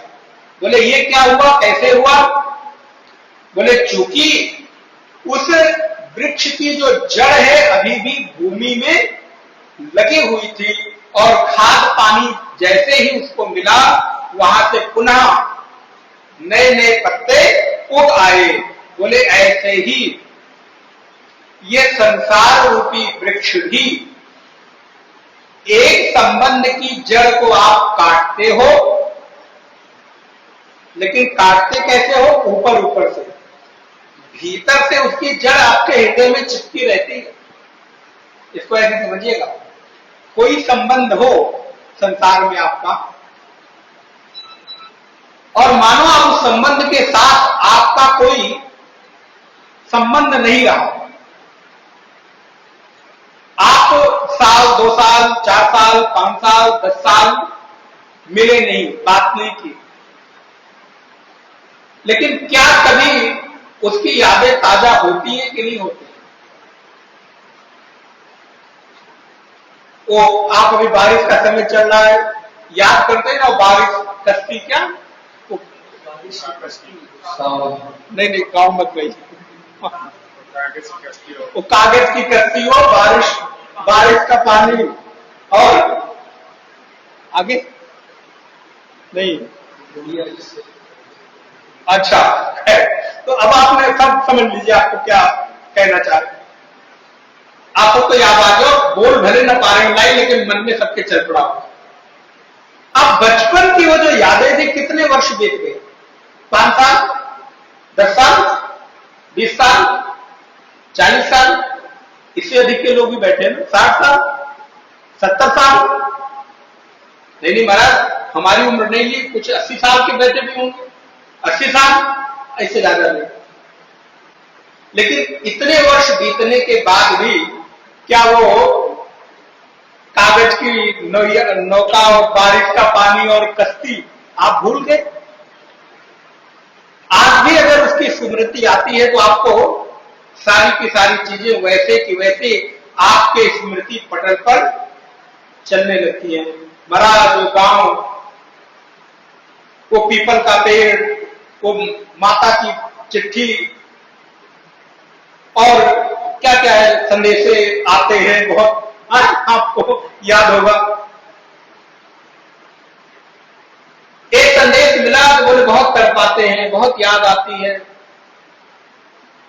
वो गांव का पेड़ बहुत याद आता है, जिस पेड़ के नीचे बैठकर आम खाया करते थे। दोपहर के समय, जेठ के समय गांव घर से नमक चटनी बनाकर लेकर गए, छोटी छोटी आम की जो आम के फल है तोड़े, और कुछ भी जरूरत नहीं। हम लोगों को याद है उसी पेड़ में, आम के पेड़ में उसके ऊपर जो आम के ऊपर लगा रहता है उसका डंठल, उस आम के पेड़ में उसको ऐसे रगड़ा, वो साफ हुआ और नमक लगाया और आपने उसको खा लिया। अब वो सारी यादें आपके जीवन में एक संबंध स्मरण करा देती है। कैसे? इतने वर्ष संबंध विक्षेप तो रहा, लेकिन उसकी जड़ अभी भी हृदय में, बताइए, उन संबंधों की जड़ें आज भी आपके हृदय में बैठी हैं।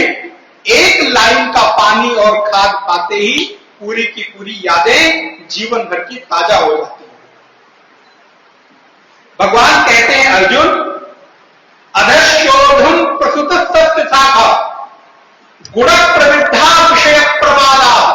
यहां पर ये जो डाले हैं, पत्ते हैं, रोग विस्तार को प्राप्त हो रहे हैं।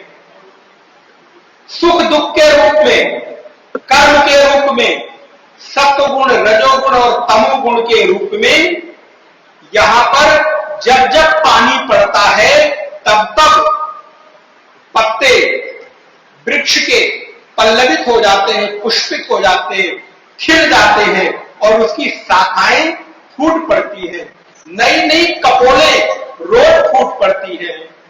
और वो कपोले कैसे फूटती हैं? बोले महाराज, कर्म के रूप में हमारे जीवन में रोज इस संसार रूपी वृक्ष की शाखाएं हमको अनुभव में आती हैं। लेकिन नारायण जैसे एक वृक्ष की शाखा को बहुत छाटा न जाए, अब आप लोग सब लोग समझते हैं, पेड़ की अगर छटाई ना हो, निराई गुड़ाई ना हो, तो उसकी डालें आपस में ही उलझ जाती हैं, पत्ते आपस में उलझ जाते हैं। और समय समय पर पेड़ को अगर ठीक से छटाई न की जाए तो वो पेड़ बहुत सीधा नहीं होता, बल्कि तिरछा हो जाता है। तो कई बार पूरा का पूरा पेड़ ही आप एक बार में काट देते हो, भले उस समय नुकसान हो, लेकिन भविष्य की दृष्टि से जब ये पेड़ बड़ा होगा तो ये सीधा जाएगा। इस वजह से पूरे पेड़ को आप काट देते हैं। पूरे पेड़ को काटने से मतलब है ऊपर से उसका जहां जो तिरछा हो रहा है उसको आप काट देते हो। करते हैं ना ऐसे? क्यों करते हैं? इसकी डालें आपस में उलझकर इस पेड़ की सुंदरता को खराब न करे। और सुंदरता से उद्देश्य मेरा उस वृक्ष की लकड़ी से होने वाले लाभ का होता है कि महाराज अगर पेड़ सीधा गया तो इससे सिल्ली बहुत अच्छी निकलेगी। हाँ, क्या यही तो कहते हैं? सिल्ली तो कहते हैं। उसका जो पूरा का पूरा लकड़ी है बहुत बड़ी निकलेगी, मोटी सीधी निकलेगी, तो पटरे, चौखटे, तखत, फर्नीचर अच्छे बनाए जा सकते हैं। इसलिए अभी इसको काटकर नुकसान सह लो, जिससे आने वाले समय में इसका अधिक लाभ लिया जा सके। हम क्या करते हैं? उस पेड़ की छटाई, निराई, गुड़ाई करते हुए उसको सीधा ले जाने की कोशिश करते हैं। लेकिन इस संसार में रहते हुए इस संसार रूपी जीवन के संबंधों के वृक्षों की छटाई करना भूल जाते हैं। परिणाम होता है हृदय के भीतर बहुत सारे संबंधों की जड़ें आकर आपस में उलझ जाती हैं, जिससे एक भी संबंध की जो सीधेपन का लाभ है मुझे नहीं मिलता। सारे संबंध आपस में गड्ढ हो गए और परिणाम हुआ किसी से भी कोई लाभ मुझे नहीं मिलता। सारे संबंध की जड़ कमजोर हो जाती है, उलझ जाती है, किसी में भी मजबूती नहीं आगे पाती है। क्यों? क्योंकि हमें सारे संबंधों को मजबूत करते हुए चलना है। सभी को मजबूत करने के चक्कर में एक भी पेड़ की जड़, बोलिए, मजबूत नहीं हो पाती, बल्कि आपस में उलझकर हमको उसको फंसा लेती है। भगवान कहते हैं न रूपमस्येह ततोपलभ्यते। श्लोक नंबर 3 देखिएगा। मैं अपने मन से कुछ नहीं कह रहा हूं, बस गीता को आपके जीवन के साथ जोड़ने का प्रयास कर रहा हूं। न रूपमस्येह ततोपलभ्यते नान्तो न चादिर न च प्रतिष्ठा। बोले महाराज, न इसका आदि है न अंत है, न इसकी कोई प्रतिष्ठा है। क्यों? बोले ये संसार वृक्ष ऐसा व्यापक है महाराज, इसका और छोर मिलता नहीं है। जिस ओर चले जाओ उसी ओर बढ़ता चला जाता है, और जिस ओर ध्यान न दो उस ओर छोटा होता चला जाता है। अच्छा बताओ, अगर 5 पेड़ लगाए हों और 2 पेड़ की ओर ध्यान दो, 3 की ओर ध्यान न दो, तो क्या होगा? 2 पेड़ बढ़ जाएंगे, 3 पेड़ घट जाएंगे, सूख जाएंगे, मुरझा जाएंगे या कमजोर रह जाएंगे। ऐसे ही आपके संसार में संबंधों के वृक्षों की हालत बताओ सही है कि गलत? होली दिवाली में 50 रिश्तेदारों में 20 को मैसेज भेज दो, 10 को न भेजो तो 20 तो खुश थी और 10 है नाराज, मुंह फुलाए बैठे हो। बताऊंगा अम्मी समय आने दो। अच्छा इन्होंने मैसेज नहीं भेजा, बताऊंगा। फिर अब इतने हैं कि किस किस को याद रखा जाए। रिश्तेदारों को भेज दो तो 2-4 मित्र छूट जाते हैं, मित्रों को याद रखो तो पड़ोसी छूट जाते हैं महाराज, पड़ोसियों को याद रखो तो स्कूल के जो फ्रेंड्स हैं, कॉलेज के जो फ्रेंड्स हैं वो छूट जाते हैं। उनको भी बटोर के रखा तो जो ऑफिस में काम करते थे वहां के जो हमारे कलीग हैं वो रूठ जाते हैं, वो छूट जाते हैं। उनको बटोरने की कोशिश की तो पता चला जहां संबंध घर वाले थे वो छूट गए। दुनिया में तो बड़ा घूम आए, घर के संबंध छूट गए। फिर बोले दुनिया के बर्थडे तो याद रहे, महाराज पत्नी का जन्मदिन ही भूल गए। अगले दिन पता चला खाना बंद, दूसरे दिन अच्छा, तीसरे दिन बोले बेटे का याद है, पोते का भूल गए, पोते का याद रखा बहू का भूल गए, बहू का याद रखा तो बेटी का भूल गए, बेटी का याद रखा दामाद का भूल गए। अब किस किस का याद रखें? और जिसको याद रखो वो मजबूत और जिसको भूल जाओ वो कमजोर, उलझ गया। तो क्या करो? बोले समय समय पर इस संसार में रहते हुए आपके हृदय में जो संबंधों की जड़ें आपस में उलझ रही हैं उनको थोड़ा किनारे करके जा करो, एक दूसरे में मिलाओ मत, सीधी रखो, थोड़ी मजबूती उसमें लाओगे। और जब मजबूती लाओगे तो एक दूसरे में उलझेंगी नहीं, और जब उलझेंगी नहीं तो आप परेशान नहीं होगे। अगर आप चोटी बनाते हो, अब आप माताएं तो ज्यादा बनाती हो, हमारी तो छोटी सी एक थोड़ी सी, वही कभी कभी उलझ जाती है, तुम्हारा लगता है कि बड़ा मुश्किल है, 10-20 बाल तो हर रोज टूट जाते हैं। आप लोग इतने बड़े बड़े बालों को संभालते हो तो टूटना स्वाभाविक है। लेकिन जिस दिन आपके बाल में कोई गांठ न पड़े, सीधे सीधे वो उसको आप ठीक कर ले, संवार ले, कितना अच्छा लगता है। कब? जब गांठ नहीं होती है तब। लेकिन अगर कभी कोई 2 लटें आपस में जुड़ जाए, गांठ पड़ जाए, तो कंघी से कितना भी करो वो छूटती नहीं, छूटेगी तो टूटेगी, और अगर टूटेगी तो कष्ट होगा, और कष्ट होगा तो आपको लगेगा अरे इतना नुकसान हो गया। फिर क्या करते हो? आप बैठकर उसको धीरे धीरे एक एक बाल को टूटने न पाए, एक एक बाल को बैठकर छुड़ाते हो। ठीक इसी प्रकार इस हृदय में भी संबंधों की जो जड़ें हैं आपस में उलझी हुई हैं, संसार की जड़ें उलझी हुई हैं, इनकी कोई आदि अंत नहीं है, इनकी कोई प्रतिष्ठा अर्थात इनको नियत रूप से ठीक कर पाओ, ये दिखाई तो नहीं पड़ता। कोई कहे नहीं महाराज आपको क्या मालूम, आपको कौन सी रिश्तेदारी निर्वहन करनी है, हमने इतने साल तक निर्वहन किया, हमको मालूम है कैसे किया जाता है। भैया जिसका भी ये अनुभव हो, जरा सच्चे हृदय से कहिएगा मत, हृदय पर हाथ रखकर सोचिएगा आपने कितनों को किस तरह से निर्वहन किया। क्या आज तक इन संबंधों का आदि अंत मिला है? इनका कोई आदि अंत नहीं है। इसलिए संसार रूपी वृक्ष को कोई न आदि पता कर सका है न अंत प्राप्त कर सका है, बस ये केवल विचारों से ही इनको समाप्त किया जा सकता है। अर्थात ज्ञान के द्वारा ही इस संसार रूपी वृक्ष की जड़ों को सुलझाया जा सकता है, इसके अलावा और कोई उपाय नहीं है। अगर आप भी अपने संबंधों की जड़ों को मजबूत करना चाहते हो तो अपने विचारों को स्वस्थ और मजबूत रखो, तभी संसार आपका ठीक से चल पाएगा, नहीं तो आप इसमें उलझकर फंस जाओगे। कैसे? बोले जैसे मकड़ी को देखा है, मकड़ी अपने जाले खुद ही बनाती है, बुनती है, ताना बाना कहीं बाहर से नहीं लाती, धागा वो अपने मुख से ही निकालती है।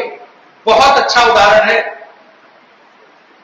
और बेचारी देखो कितने महीन धागे बुनती है। आपने कभी मकड़ी के जाले देखे? अब आजकल तो घरों में देखने को नहीं मिलते, क्योंकि सफाई इतनी होती है, कहीं मकड़ी के जाले लगने नहीं पाते। मकड़ी नहीं रहती, जाले क्या लगे? ना मकड़ी होंगे, ना मच्छर होंगे, ना छिपकली होगी, चींटियां कुछ भी घरों में नहीं पाए जाते। अच्छी बात नहीं होनी चाहिए। बोले क्यों? बोले छोटे छोटे कीड़े मकोड़े छिपकली निकले तो बड़े बड़े तो खुद ही घर में आके बैठ गए, अब उन छोटों की जरूरत ही नहीं रही। क्षमा करिएगा, हम कुछ कह नहीं रहे हैं। बोले पहले वो मकड़ियां जो ताने बाने बुनती थी, पतले पतले धागे बुनती थी, कहीं बाहर से धागा नहीं लाती थी। कभी आपने विचार किया कितना सुंदर डिजाइन है? साल 6 महीने बुनते बुनते बुनते बुनते बुनते बुनते बुनते इतना बड़ा ताना बाना तैयार किया। एक दिन सुबह आंख खुली, देखा मकड़ी उलझ के उसी में। क्या हो गई?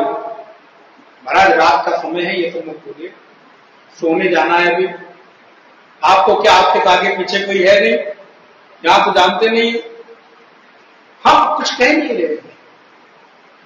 मकड़ी ने ताना बाना बुना, एक दिन परिणाम हुआ अपने द्वारा ही बनाए गए जाल में उलझकर। बोले बस वो छोटी मकड़ी है और हम लोग। अच्छा तो संसार का ये जो संबंध आपने बुना है, ताने बाने तैयार किए हैं, ये कहां से लाए हो? सब भीतर से तो प्रकट हुए हैं। पत्नी, पति, भाई, बंधु, बेटा, बेटी, दामाद, बेटी, बहू, पोता, पोती, रिश्तेदार, नातेदार, पड़ोसी, सब हम आप अंदर से बुनते बुनते बुनते बुनते इतना बड़ा संसार अपना बना खड़ा कर देते हैं। और एक दिन परिणाम होता है उसी संसार के ताने बाने में अपने आप को। भगवान कहते हैं अर्जुन, इसलिए संसार रूपी वृक्ष को अहंता और ममता का, वासना का, जिसके द्वारा ये संसार खड़ा है, ये संसार खड़ा है 3 चीजों पर, अहंता, ममता और वासना। मैं और मेरा, बस इसी का नाम संसार है। गोस्वामी जी कहते हैं, मैं अरु मोर तोरते माया, जही बस की जीवन काया। मैं बस मैं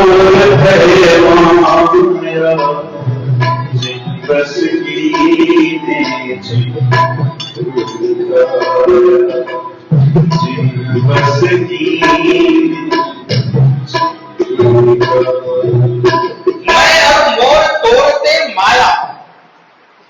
माया का जो विस्तार है वो कितना है? मैं और मेरा। ये मैं हूं और ये मेरा है। ध्यान रखिए, आपका संसार वहां तक है, अपने से लेकर और मेरे तक, बस इतना बड़ा संसार है आपका। मैं में आप खुद को खड़ा करते हो, और मेरा जहां तक अमेरिका तक मेरा है तो वहां तक आपका संसार है, यूरोप तक मेरा है तो वहां तक संसार है, ऑस्ट्रेलिया तक आपका मैं है, मेरा है तो वहां तक संसार है, दिल्ली, बंबई, कलकत्ता, बेंगलोर, जहां तक आप अपने को खड़ा करते हो और मेरा का विस्तार करते हो। मेरा बेटा लंदन, मेरा बेटा अमेरिका, मेरा बेटा यूरोप, ऑस्ट्रेलिया, बेंगलोर, दिल्ली, उड़ीसा, हैदराबाद, कहां कहां संसार कहां तक फैल गया आपका? बोले अपने से लेकर मेरे तक, इसी का नाम संसार है। मैं और मोर तोड़ते माया, जय बस कीन्हे जीव निकाया। इसी के बीच जीव अपने आप को उलझा हुआ पाता है। अच्छा बताओ, अमेरिका में तो बहुत सारे बच्चे रहते हैं, लेकिन आज अमेरिका में आपके बच्चे के घर बिजली चली जाए तो कष्ट आपको यहां होता है कि नहीं? हाँ? अरे बिजली चली गई, अरे मम्मी यहां तो परेशान होती है। पड़ोसी के घर में भी दूसरे दिन बिजली चली गई, आपको परेशानी होती है। चार धाम यात्रा में बारिश बहुत हो रही है, बस गिर गई, 20 लोग मर गए, कोई फर्क पड़ा? एक जन सामान्य होने का आते रहे, बड़ा दुख, बहुत दुख। अरे राम, तब तक चाय पी रहे थे, एक सिप उठाई चाय पी, 20 लोग मर गए। ड्राइवर ने जरूर ड्रिंक किया रहा हो। ये सरकार रोड तो बनाती नहीं, और फिर तब तक कॉफी का एक मग रखा हुआ है, एक सिप, कोई फर्क नहीं पड़ा। तब तक मोबाइल पर एक घंटी बजी, चार धाम यात्रा में बस जा रही थी, खाई में गिर गई, 20 लोग मर गए, और उसी में अपना कोई, अब क्या हुआ? अब चाय पियोगे? अब वो वातानुकूलित एसी के कमरे में बैठकर जो कॉफी बड़ा मग लेकर बड़ा आनंद कर रहे थे, अब मजा आया रहा है? कैसे हुआ, क्या हुआ? अभी तक सरकार को दोष दे रहे थे, क्या हो रहा था, ये हो रहा था। अब उसी पर निर्भरता, सरकार का हेल्पलाइन नंबर और ये फ्लाइट टिकट और ट्रेन टिकट, और जाओ देखो पता करो। अभी तक कोई प्रभाव नहीं था, लेकिन जैसे ही मैं से मेरे का विस्तार हुआ, वहां तक आपकी वृत्ति पहुंची, आपको कष्ट होना। मैं अरु मोर तोड़ते माया, इसी समय किसी के घर में जन्म हो रहा होगा और इसी समय किसी के घर में मृत्यु हो रही होगी। आपको कोई फर्क पड़ रहा है? क्योंकि वहां पर मेरापन नहीं जुड़ा है। जैसे ही मेरापन जुड़ेगा, इसलिए इस संसार का विस्तार कहां तक है? इसलिए तो भगवान कह रहे थे, नाम तो न चाहते न चल प्रतिष्ठा, इसकी आदि और अंत नहीं है। क्योंकि मैं और मेरे का आदि अंत होता ही नहीं। कभी यहां मैं करता हूं, कभी मैं यहां करता हूं, यहां करता हूं, यहां करता हूं। तो निश्चित करके इसको नहीं कहा जा सकता संसार इतना बड़ा है। इसलिए ये अनादि है, अनंत काल से चलता चला आ रहा है, अनादिकाल तक चलता चला जाएगा, जहां तक मैं और मेरे का विस्तार होगा। इसलिए अहमता और ममता, और तीसरी चीज है वासना, कामना, आपकी जो डिजायर्स है, आपकी जो इच्छाएं हैं, आप जो चाहते हो, वही आपके संसार को विस्तार देता है। जब तक आपकी इच्छा नहीं होती, तब तक आपको कोई दुख नहीं दे सकता। आपकी इच्छा हुई हमारे घर में ये चीज हो जानी चाहिए, अभी तक नहीं थी, कोई दुख नहीं था। अभी तक उस चीज के न होने की इच्छा भी नहीं थी, तो भी दुख नहीं था, लेकिन जैसे ही वो चीज घर में हो, मेरे घर में हो, वो इच्छा जागृत हुई, दुख प्रारंभ। क्योंकि जब तक वो चीज आएगी नहीं तब तक आपको सुख। संसार की कई सारी चीजें हैं जो आपके घर में नहीं है, ऐसा है कि नहीं? क्या संसार की सारी चीज आपके घर में है? दुख हो रहा है? नहीं हो रहा है। लेकिन जैसे ही पता चल जाए ये चीज मेरे घर में होनी चाहिए, इच्छा जग जाए, वैसे ही दुख प्रारंभ है, जब तक ना जाए। अगले महीने की सैलरी आते ही सबसे पहला काम वो चीज, और सैलरी ना आए तो लोगों ने वो भी समाधान निकाल दिया। हर महीने नौकरी का पैसा आपके बैंक में पहले आता है, दूसरों के बैंक में पहले कट जाता है। 1 लाख रुपए सैलरी आ रही है, 5,000 वहां, 10,000 वहां, 15,000 वहां, 20,000 वहां। हमारे पास क्या मिला? 1 लाख रुपए में कुछ मिला ही नहीं। क्यों? क्योंकि हमने उधार पहले से इतने ले रखे। लेकिन आप देखिए उधार देने वाले लोग कितने भरोसेमंद लोग हैं, आप पर कितना भरोसा करते हैं। आप सोचिए, बिना कुछ दिए 20 लाख की गाड़ी लेनी है, 2 लाख का डाउन पेमेंट दो और गाड़ी ले आओ, बस नौकरी की अपनी एक सर्टिफिकेट वहां रखा हो। देखिए कितना भरोसा है आपको, आपके ऊपर।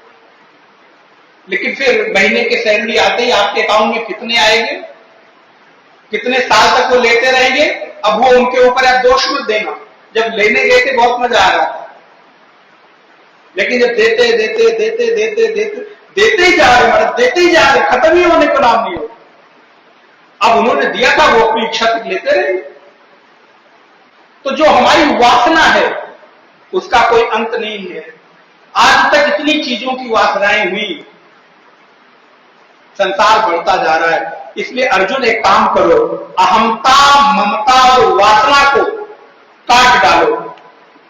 कैसे काट डालो? बोले तथा पदम तत् परिमार्जितव्यम यस्मिन् गतः निवर्तन्ति भूयः तमेव चाद्यं पुरुषं प्रपद्ये यतः प्रवृत्ति प्रसुता पुराणी। मैं उस परमात्मा की शरण लेता हूं और तद अनुरूप अपने जीवन में पालन करूंगा उस नारायण पुरुष के बताए हुए मार्ग का। और परिणाम क्या होगा? परिणाम होगा एक पुरातन संसार वृक्ष जो बहुत विस्तार को प्राप्त हुआ है, उसकी जड़ें कट जाएंगी। कैसे? बोले भगवान की शरण लेने से। उपाय क्या है? बहुत सुंदर उपाय दिया। कुल्हाड़ी जानते हैं आप लोग? कुल्हाड़ी का नाम सुना है? भगवान ने आपको कुल्हाड़ी बताई है। बोले जैसे वृक्ष को काटने के लिए घर में कुल्हाड़ी रखते हो, ऐसे ही अपने हृदय में भी एक कुल्हाड़ी रखो। बोले महाराज आप क्या क्या इसमें रखवाएंगे? पहले से ही इतनी कुल्हाड़ियां रखी हुई हैं कि रोज हृदय को काटती रहती, छीलती रहती है। बोले ये वाली कुल्हाड़ी सभी को काट के खत्म कर देगी, अकेले एक को रखेगी। बोले नहीं नहीं, इसको नहीं चाहिए। बोले यही तो आपकी जरूरत है, यही तो चाहिए। ये कुल्हाड़ी का नाम क्या है? भगवान कहते हैं इस अस्त्र शस्त्र का नाम है निर्माण मोहा। श्लोक नंबर 4 देखिए, बहुत 5वां। निर्माण मोहा जित संग दोषा अध्यात्म नित्या विनिवृत्त कामा द्वंद्वैर्विमुक्ता सुख दुख संगैः गक्षन्त्य मूढ़ा पदमव्ययम् तत्। बोले निर्माण मोहा जित संग दोषा, जितने अपने मोह को, अपने मान को जीत लिया है। कैसे? बोले आसक्ति के द्वारा जीत लिया है। जिसने अपने जीवन में आसक्ति को जीतकर उस आसक्ति के ऊपर अनासक्ति का एक सुंदर पहरा बैठा दिया है, अब आपके भीतर संग की कोई आसक्ति नहीं होती, संबंधों की कोई आसक्ति नहीं होती। क्यों? क्योंकि आपने अनासक्ति को कवच बना लिया है। अब आप विरक्त हो गए हैं, आप असंग हो गए हैं, अब आपको किसी के साथ कोई संग नहीं करना है। द्वंद्वैर विमुक्ता, बोले जो लोग अपने द्वंद्वों से मुक्त हो गए। द्वंद्व कौन से? लाभ हानि, सुख दुख, यश अपयश आदि जो दुख हैं, द्वंद्व हैं, इनसे जो लोग मुक्त हो गए हैं, गच्छन्त्य मूढ़ा पदमव्ययम् तत, वो लोग परम पद को प्राप्त करते हैं जिनके जीवन से द्वंद्व समाप्त हो जाता है। गीता के दूसरे अध्याय में भी भगवान ने यही बात कही, अर्जुन, जिन लोगों ने अपने जीवन में तितिक्षा को धारण कर लिया है, ऐसे लोग अमृतत्व को प्राप्त करते हैं। इसलिए न तत् भासते सूर्य, कहां जाते हैं, कैसे लोक में जाते हैं? बोले ऐसे स्वरूप को प्राप्त करते हैं, न तत् भासते सूर्य न शशांको न पावकः यद् गत्वा न निवर्तन्ते तद् धामः परमं मम। भगवान के घर का परिचय। आप अपने घर के बाहर नेम प्लेट लगाते हैं, बड़ा सुंदर सुंदर लेटर लिखा के, अमुक सदन, अमुक निवास, राम गोपाल भवन,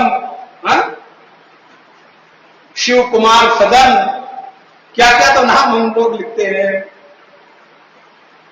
तो नारायण भगवान के सदन का परिचय क्या है? एक बार एक पिता अपने बेटे से बड़े नाराज थे। बोले नाराज क्यों थे? बोले पिता ने अपने बेटे से इतनी उम्मीद लगा ली थी, बड़ा डांटना शुरू किया। मैंने सोचा था कि तू बड़ा होगा तो मेरा नाम रोशन करेगा, मैंने तुझको इतना पढ़ाया लिखाया, इतना खर्चा किया, और तूने मेरा नाम अंधेरे में डुबो दिया। मैंने बड़ी उम्मीदों से किया था कि घर परिवार में समाज में मेरा नाम रोशन होगा। अब हर आए दिन पिताजी जब नौकरी से लौटते थे तो बेटे को महाराज यही लेक्चर सुनाते। बेटे ने कहा पिताजी को मेरे बड़ी उम्मीद थी कि मैं इनका नाम रोशन करूंगा, इनका नाम रोशन करूंगा। उसको एक आइडिया सूझा, उसने क्या किया? बोले एक दिन गया, पिताजी के नाम की एक नेम प्लेट बनवाई, नेम प्लेट ले आके घर के बाहर लगा के उसके ऊपर एक बल्ब टांग दिया। पिताजी आए, ले जाकर खड़ा किया, बोला देखो पिताजी आप कहते थे रोज मेरा नाम रोशन करेगा, मेरा नाम रोशन करेगा, मैंने आपका नाम रोशन कर दिया है। अब आप सोचिए इतनी उम्मीदें हमने लगा कर रखी, कितना अच्छा किया। सोचो हम आपको ये आइडिया नहीं दे रहे हैं, अगर कोई बेटे ऐसे यहां बैठे हो तो बल्ब के नीचे नेम प्लेट लगाकर ये मत दिखाना देखो नाम रोशन कर दिया। अब हमारे घर का पता तो ये है, लेकिन भगवान के घर का पता क्या है? बोले भगवान के घर का पता है जहां कभी अंधेरा नहीं होता, जिस स्थान को न सूर्य, न चंद्रमा, न तारे, न नक्षत्र, न बिजली कोई प्रकाशित नहीं करते, बल्कि अपने प्रकाश से स्वयं प्रकाशित होता है। अर्जुन जो द्वंद्व से मुक्त हो गए हैं, ऐसे मेरे धाम का निवास उनका परमानेंट एक स्थान बन जाता है। न तत् भासते सूर्य न शशांको न पावका, सूर्य चंद्रमा नक्षत्र तारे बिजली अग्नि कोई भी उसको प्रकाशित नहीं करते, बल्कि भगवान के धाम तत् भाषा, वो अपनी भाषा से स्वयं प्रकाशित होता है। और एक शर्त है, वहां जाने की एक बड़ी शर्त है, बताऊं? एक बार जो चला जाता है दोबारा लौटता नहीं है। एक बार जो यहां से चला गया दोबारा लौट कर आया। भगवान के धाम जो एक बार चले जाते हैं फिर दोबारा लौटकर, इस जीवन में तो दोबारा लौटकर नहीं आते। यद् गत्वा न निवर्तन्ते, जहां जाने के बाद आने का मार्ग, जाने का दरवाजा तो है आने का दरवाजा बंद हो जाता है। यद गत्वा न निवर्तते तद्धाम परमम मम, अर्जुन वो धाम मेरा है जहां जाकर व्यक्ति नित्य प्रकाशित होता रहता है। और कौन जाता है, जीव का परिचय दे रही है। हम और आप कौन हैं, भगवान हमारे कौन से रिश्तेदार लगते हैं, भगवान को इतनी अहमियत क्यों दिया जाए, क्यों दिया जाए? भगवान कहते हैं इसलिए दियो क्योंकि तुम मेरे ही अंश हो। श्लोक नंबर 7 में देखिए, ममैवांसो जीवलोके जीवभूत सनातनः मनःषष्ठानि इंद्रियाणि प्रकृतिस्थानि कर्षति। अर्जुन, ये जो जीव है वो मेरा ही सनातन अंश है, जिसका कभी नाश नहीं होता। गोस्वामी जी कहते हैं, ईश्वर अंश जीव अविनाशी,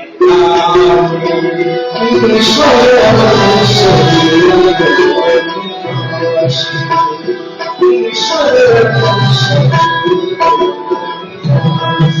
चेतन अमल सहज सुखराशि, चेतन अमल सहज सुखराशि।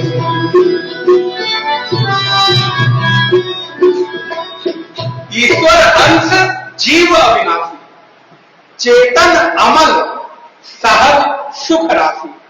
ये जो जीव है ईश्वर का सहज अमल सनातन अंश है, जो कभी भी नाश को प्राप्त नहीं होता।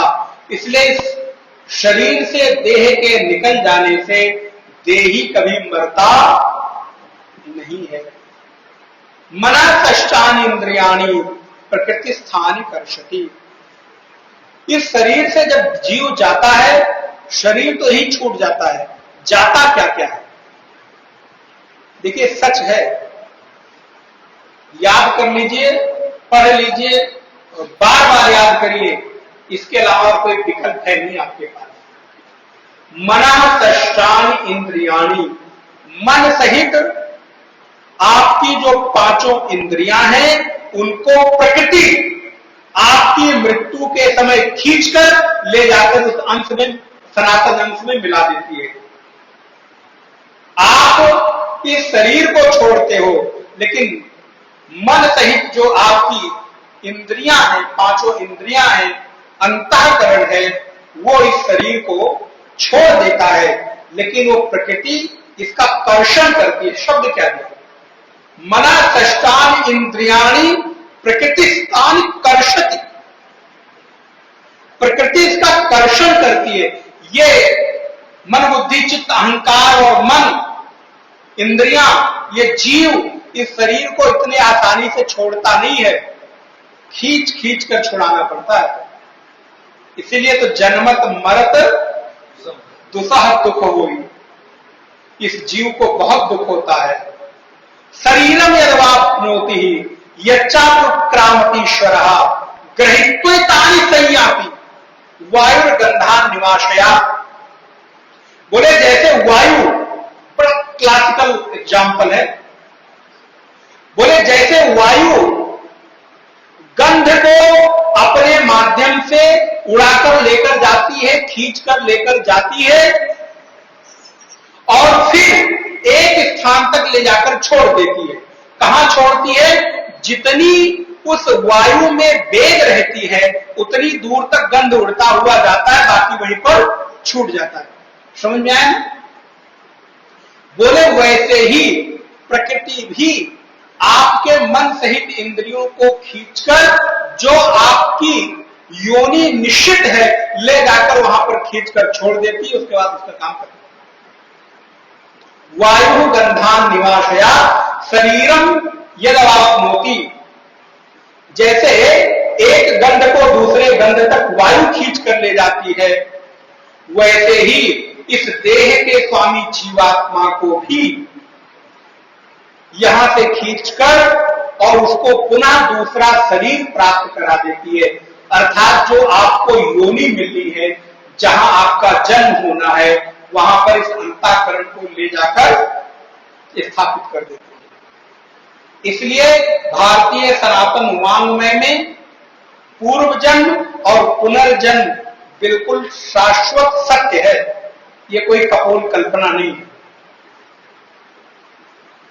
ये आपका पुनर्जन्म होता है, इस बात को भगवान ने यहां पर सुनिश्चित किया है। कब तक? जब तक आप मुक्त नहीं हो जाते हो तब तक। श्रोत्रम चक्षुस्पर्शनम च रसनम घ्राणमेव च, कौन कौन सी इंद्रियां हैं? अधिष्ठाय मनश्चाय, पुनः भगवान कहते हैं अधिष्ठाय मनश्चायम विषयानुपसेवते। ये जितनी हमारी इंद्रियां हैं या जीव आत्मा, उनको आश्रय करके इस विषयों का आश्रय ग्रहण करता है, विषयों का सेवन करता है। कौन कौन से विषयों का? बोले शब्द, स्पर्श, रूप, रस और गंध का सेवन करता है। लेकिन जब पुनः शरीर छोड़ता है, उत्क्रामंतम स्थितम वापि भुंजानाम वा गुणान्वितम विमूढ़ा नाम पश्यन्ति पश्यन्ति ज्ञान चक्षुषा। बड़ी सुंदर बात। शरीर को जिस समय छोड़कर ये जीवात्मा जाता है, विषयों को भोगते हुए, इन चीजों को जिनके पास ज्ञान रूपी नेत्र है, जिनके पास विवेक है, जिनकी प्रज्ञा जागृत हो गई है, वो इस बात को तत्वता जानते हैं। अज्ञानी लोग तो इस बात को जान नहीं पाते, वो तो बस खाली आहार, निद्रा, भय, मैथुनम च, बस इसी इतने में अपना जीवन पूरा कर देते। सुबह उठे, खाया पिया, नहाया धोया, जानबूझकर ऐसा बोल रहा हूं। सुबह उठे, खाया पिया, नहाया धोया, काम किया। अब किसकी तरह काम किया आप समझ गए होंगे, नहीं बोलेंगे। बोझ ढोया, काम किया, रात को आए, खाया, सो गए, फिर अगले दिन उसी काम में लग गए। अज्ञानी उसी में अपने जीवन को पीसता रहता है, घुमाता रहता है। आहार, निद्रा, भय और मैथुन। आप देखिए सामान्य व्यक्ति का जीवन क्या इन चारों के तरह है? खाना, सोना, चीजों से डरते रहना और विषय वासनाओं को भोगना, मैथुन करना। इन्हीं के इर्द गिर्द पूरा जीवन समाप्त हो जाता है। लेकिन जो ज्ञानी है, बोले वो देखते हैं, और जिसको ज्ञान हो जाता है, विवेक जागृत हो जाता है, वो इस संसार को छोड़कर संसार से थोड़े अलग हो जाते हैं। रहते हैं संसार में, लेकिन अपना नाम रूप बदलकर अलग हो जाते हैं। उन्हीं को इस संसार में रहते हुए सन्यासी, ज्ञानी, गुरु, संत, महात्मा कहते हैं। ज्ञान हुआ तो ज्ञान होकर संसार से विरक्त होकर अपने आप को थोड़ा अलग जीते हुए जीवन को व्यतीत करते हैं। बहुत इसमें भटक लिया, अब भटकने की जरूरत नहीं है।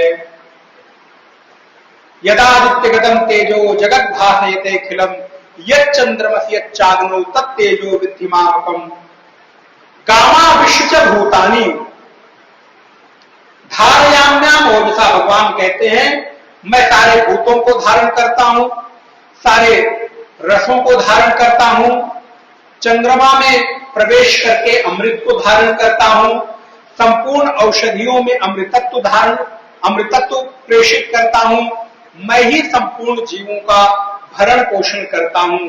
और इतना ही नहीं मेरे भाई बहन, ये श्लोक बहुत जरूरी है। अच्छा बताओ, सुबह आप खाने का काम करते हो, कभी विचार किया पचाने का काम कौन करता है? आपको खाली खाने की चिंता है, पचाने की नहीं है। बस महाराज जब देखो तो खाने की प्लानिंग। नाश्ते में क्या बन रहा है, दोपहर को क्या बन रहा है, शाम को क्या स्नैक्स बन रहा है, रात को क्या बन रहा है, सोते सोते दूध में क्या कौन सा फ्लेवर डाल के पीकर सोना है। इतना सब तप करते जा रहे हो, उसको पचाएगा कौन? बोले वो नहीं मालूम। भगवान ने कहा उसकी जिम्मेदारी मैंने ले रखी है। आपने विचार किया, अहम वैश्वानरो भूत्वा प्राणिनाम देहमाश्रितः प्राणः पान समायुक्तः पचाम्यन्नम चतुर्विधम। आपके द्वारा खाए गए जो 4 प्रकार के, जो चूस कर खाया है, चबा कर खाया है, आपने पीकर खाया है, उसको अन्य प्रकार के रसों के माध्यम से जो आपने खाया है, उनका भरण पोषण करता हुआ उनको पचाने का काम मैं करता हूं। पचाम्यन्नम चतुर्विधम। कैसे कैसे करता हूं? बोले वैश्वानर होकर करता हूं। इसीलिए जब आप भोजन करते हो तो कुछ क्रिया किया करो, थोड़ी सी उपाय आपको जान लेना चाहिए। जब भी भोजन करें तो 5 मंत्रों का आप स्मरण करके भोजन करें। पहले 5 ग्रास ऐसा भोजन करें मानो आपके पेट में जठराग्नि अग्नि प्रदीप्त हुई है और भोजन के द्वारा आप आहुति दे रहे हैं। जैसे जब आप बाहर हवन करते हो तो सबसे पहले क्या करते हो? अग्नि को जलाते हैं ना, अग्नि को प्रज्वलित करते हैं और फिर मंत्र बोलकर हवन सामग्री डालते हैं। ऐसे ही जब आपको कड़ाके की भूख लगे, आयुर्वेद ही कहता है भोजन टाइम से मत करो घड़ी से, बल्कि जब भोजन भूख लगे तब करो। भूख नहीं लगी लेकिन खाने का टाइम हो गया, खा लो। क्यों? क्योंकि किचन बंद होना।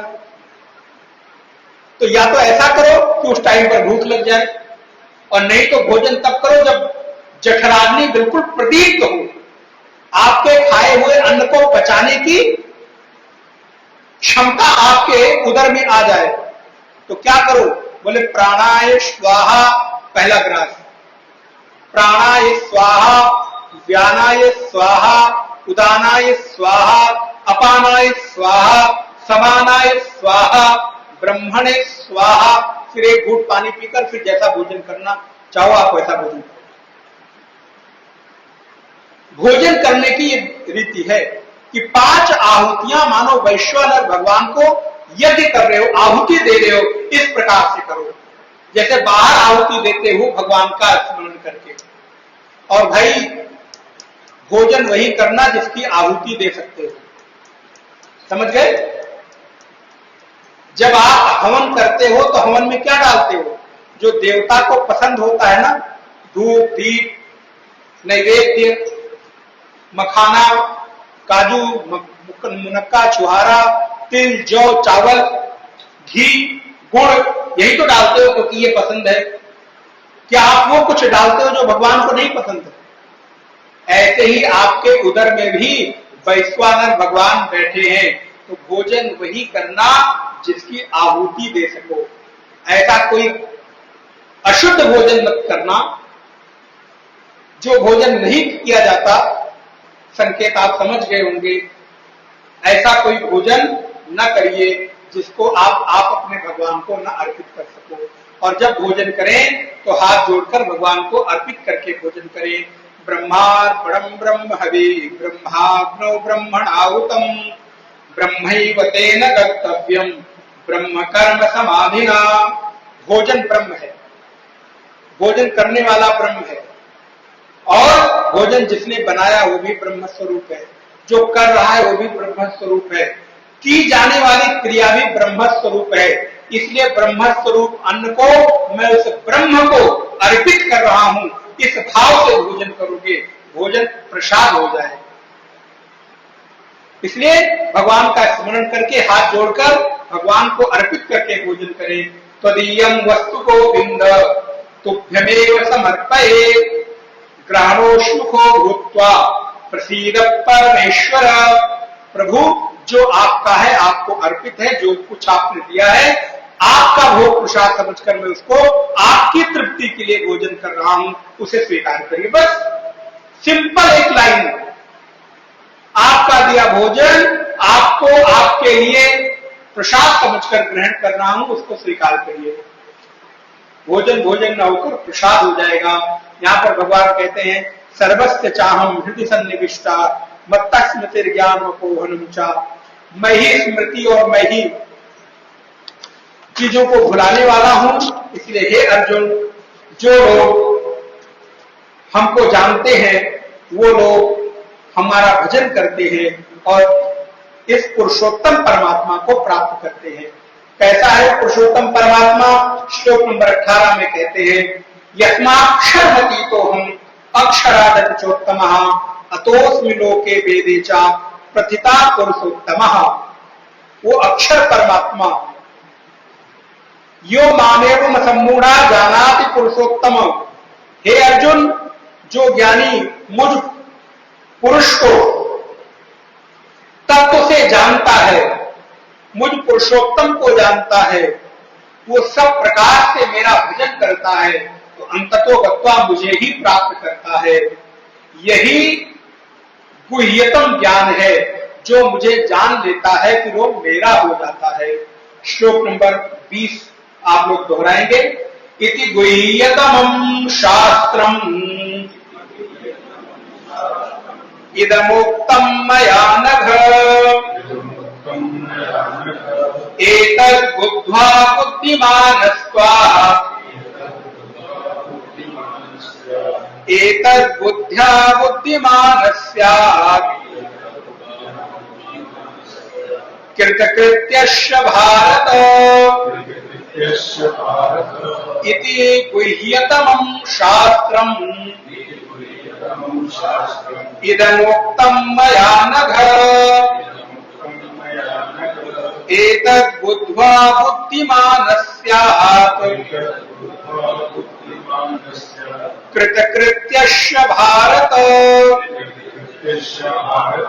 हे अर्जुन, इस प्रकार मेरे अत्यंत रहस्यमय शास्त्र को जो जानता है, मेरे द्वारा कहे हुए वचनों का जीवन में पालन करता है, वो मुझको जानकर कृतार्थ हो जाता है, अर्थात ज्ञानवान होकर मुझे ही प्राप्त करता है। ऐसे मनुष्य का फिर पुनर्जन्म नहीं होता है। ओम तत्सदिति श्रीमद् भगवद गीतासु उपनिषत्सु ब्रह्म विद्यायां योग शास्त्रे श्री कृष्णार्जुन संवादे पुरुषोत्तम योगो नाम पंचदशोऽध्यायः। कृष्णाय वासुदेवाय हरये परमात्मने प्रणतक्लेशनाशाय गोविंदाय नमो नमः। अत्यंत सूक्ष्म रूप से 15वें अध्याय को देखने का प्रयास किया। स्वतंत्र रूप से 7-7 दिन का ज्ञान यज्ञ केवल एक अध्याय पर होता है, लेकिन फिर भी हम लोगों ने संक्षेप में इसको देखने का प्रयास किया। भगवान की वाणी उनकी ही कृपा से संभव है, ये उन्हीं को समर्पित है। ओम कृष्णाय नमः, कृष्णाय नमः, कृष्णाय नमः। ओम पूर्णमदः पूर्णमिदं पूर्णात् पूर्णमुदच्यते पूर्णस्य पूर्णमादाय पूर्णमेवावशिष्यते। ओम शांति शांति शांति। हरि ओम श्री गुरुभ्यो नमः। हरि ओम। जय जय नारायण नारायण हरि हरि।